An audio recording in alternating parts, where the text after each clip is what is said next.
Yung isa five. O, sino? O, another five. O, isa? Wait lang ha. So, here's the question. Ang question is, ano ang pangalan na nasa harapan mo? Or, what is the name of the person in front of you? Now, okay, nasa JD mo na. JD. Kaya. Mali!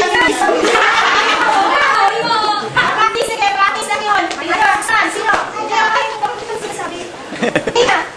Next. What's the name? An. Kaya. Sino to? Si Kuya. Harap mo.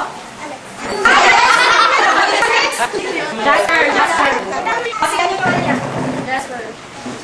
Jasper, ha? Okay. Pangalan. Roxanne. Si Gina, Tubis. JD. Okay, dito ba? Tubis.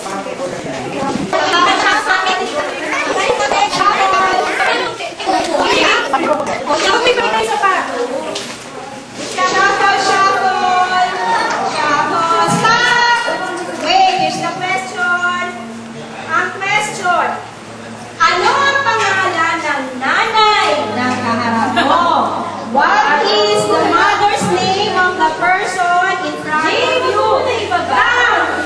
Dito muna, si Ann muna.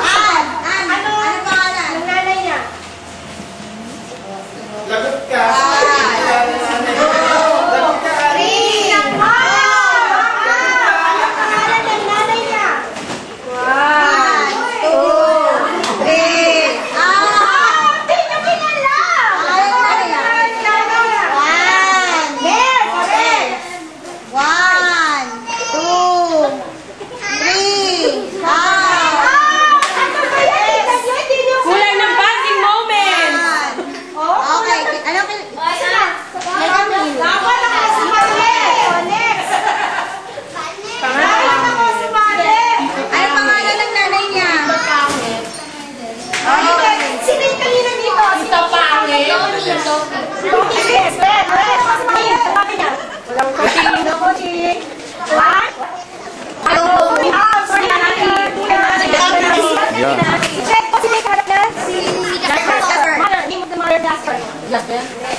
One, two, three, four, out!